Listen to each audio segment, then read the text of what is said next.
আমি এই মুহূর্তে অবস্থান করছি হচ্ছে গুলশান 1-এর 28 নম্বর রোড। আর আমার এবারের গন্তব্য হচ্ছে মহাখালী আমতলী। আমি মূলত এই ভিডিওতে আপনাদেরকে দেখানোর চেষ্টা করবো যে আপনারা এখান থেকে মহাখালী আমতলী কিভাবে যেতে পারেন গুলশান থেকে। তো বিশেষ করে হচ্ছে কি গুলশান 1 কিংবা গুলশান 2 যে কোনো জায়গা থেকে আপনারা রিক্সা নিয়ে খুব সহজে চলে যেতে পারেন মহাখালীতে। তো এখান থেকে আবার বাসেও যাওয়া যায়, কিন্তু বাসে যাওয়ার জন্য আপনাকে যেতে হবে হচ্ছে গিয়ে গুলশান 1-এর যে সার্কেল, সেই সার্কেলে।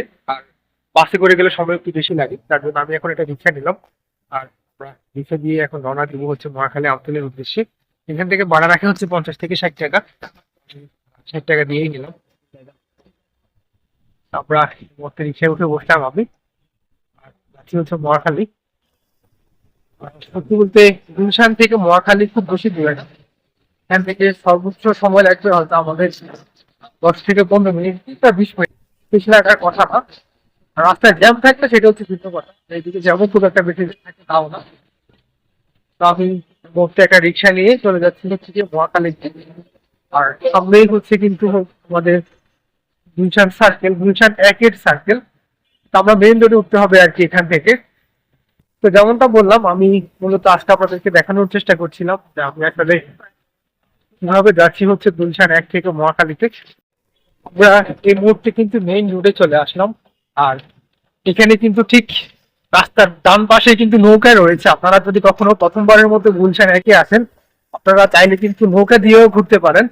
মানে এটা হয়তো অনেকেই বিশ্বাস করবেন না বা অবিশ্বাস্য মনে হবে যে গুলশানের মতো একটা জায়গায় আসার পরে নৌকাতে উঠা যায়, এবং সেটা আমাদের বাংলা যে নৌকাগুলো, সেই নৌকাগুলো এমন না যে হয়তো কোনো ওয়াটার বোট, একেবারে বাংলা নৌকাতে আপনারা উঠতে পারবেন।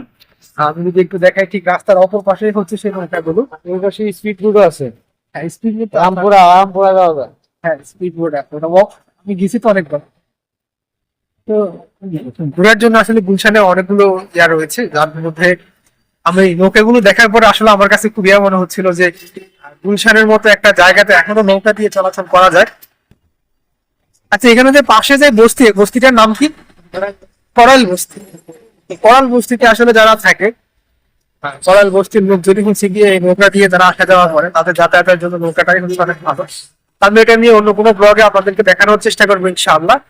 তো এই মুহূর্তে আসলে একটা জ্যামে পড়ে গেলাম, আর আসি হচ্ছে তিতুমির কলেজের কাছাকাছি। যেমনটা বললাম, আমরা এই মুহূর্তে চলে আসছি হচ্ছে তিতুমির কলেজের ঠিক সামনে। আবার আমার হাতের বাম দিকে হচ্ছে কিন্তু ব্র্যাক ইউনিভার্সিটি। একই সাথে আমরা পিছনে রেখে আসছি হচ্ছে যে ঐতিহাসিক গাউসুল আজম মসজিদ। আর আমি এই মুহূর্তে আসছি হচ্ছে তিতুমির কলেজের সামনে। এদিক দিয়ে যান, এদিক দিয়ে যান। বাবা, উল্টে যাচ্ছেন কেন? আমি এই মুহূর্তে চলে আসলাম হচ্ছে তিতুমির কলেজের ঠিক সামনে। তা আপনারা দেখতেও পাচ্ছেন পিছনেই তিতুমির কলেজের গেট। আমাদের গাড়ি এই মুহূর্তে আসলে উল্টা যাচ্ছে। আমি এটা আসলে একদমই পছন্দ করি না এবার উল্টা দিক দিয়ে যাওয়াটা। তো যাই হোক, উনি আসলে নিয়ে আসছে এই মুহূর্তে। আমি এই মুহূর্তে এসে পৌঁছে গেলাম হচ্ছে মহাখালী আমতলীতে। আর আজকের ভিডিওতে মূলত আপনাদেরকে দেখানোর চেষ্টা করেছিলাম যে গুলশান থেকে আমি কিভাবে আসি হচ্ছে মহাখালী। তো রাস্তাটা খুবই সহজ, বিশেষ করে গুলশান 1 থেকে, গুলশান 1-এর সার্কেল থেকে আপনারা চাইলে বাসে করেও চলে আসতে পারেন, আবার যদি চান রিক্সা নিয়েও আসতে পারেন। গুলশান 1-এর সার্কেল থেকে আপনার রিক্সা ভাড়া পড়বে হচ্ছে গিয়ে 30 টাকা, আর বাস ভাড়া পড়বে হচ্ছে 10 টাকা। আর একই সাথে যদি আপনারা হচ্ছে গিয়ে রিক্সাতে করে গুলশানের অন্য কোনো জায়গা থেকে আসতে চান, তাহলে 50 থেকে 60 টাকা রাখবে। আমি কিন্তু 28 নম্বর রোড থেকে এসেছিলাম, সেজন্য আমার ভাড়া রাখেছিল হচ্ছে গিয়ে 60 টাকা। নর্মালি 50 টাকা, আমি 10 টাকা বেশি দিলাম। তো যাই হোক, আজকের মতো ভিডিওটা এখানে শেষ করবো। ভিডিওটা বড় করবো না। সবাইকে অনেক ধন্যবাদ ভিডিওটি দেখার জন্য। তবে ভিডিওটি শেষ করার আগে একটাই রিকোয়েস্ট করবো, প্লিজ প্লিজ প্লিজ চ্যানেলটা সাবস্ক্রাইব করবেন।